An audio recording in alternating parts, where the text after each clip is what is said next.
বোধপত্তি কীভাবে অর্জন করবে, কেন অর্জন করবে, সেই বিষয়টি আমি একটু আসছি আপনাদের কাছে। আল্লাহ সুবহানাহু ওয়া তাআলা কখনোই তিনি অ্যাভারেজ, একেবারে অ্যাভারেজ বা একেবারে বিলো অ্যাভারেজ, লো, এটাকে আল্লাহ সুবহানাহু ওয়া তাআলা পছন্দ করেন না। আল্লাহ চান মানুষ তার সর্বোচ্চ শিখরে যাক।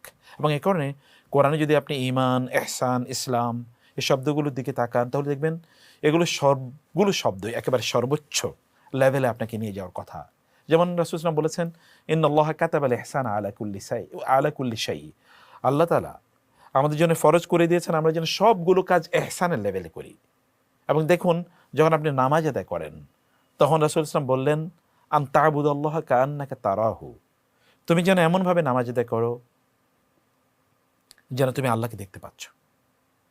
একটু একটু ভাবুন তো, আপনি আল্লাহকে দেখতে পাচ্ছেন, নামাজ আদায় করছেন, এটা সর্বোচ্চ লেভেল। ফাইল্লাম তাকুন তারাহু ফাইন্নাহু ইয়ারাকা। কিন্তু ব্যাপারটা যদি এমন হয় আপনি আল্লাহকে দেখতে পাচ্ছেন না, ফর এক্সাম্পল, তাহলে আল্লাহ আপনাকে দেখতে পাচ্ছেন এরকম একটা অনুভূতি নিয়ে সালাত আদায় করতে হবে। তাই এটা কেমন হতে পারে? আপনি জানেন যে your every movement is observe by Allah. আপনার প্রত্যেকটা মুহূর্ত, প্রত্যেকটা রুকু, সেজদা, উঠা বসা সব আল্লাহ দেখছেন, তাসবিহ।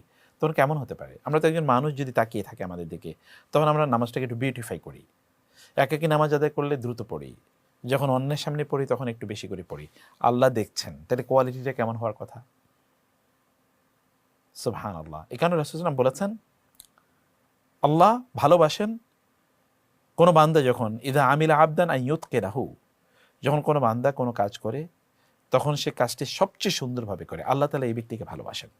যেমন রাসূল সাল্লাল্লাহু আলাইহি ওয়াসাল্লাম বলেছেন, ইন্নাল্লাহা ইউহিব্বু মাআলিয়াল উমুর, আল্লাহ তাআলা চান যে আপনি সবচেয়ে সুন্দরভাবে কাজ করেন, যাই করেন না কেন, যেটাই করেন। যেমন জ্ঞান অর্জন করছেন, আপনি তো অনেক বেশি পড়ার প্রয়োজন নেই, যেটি পড়ছেন সেই ব্যাপারে আপনি গভীর ভেতরে একটু ঢুকে যান।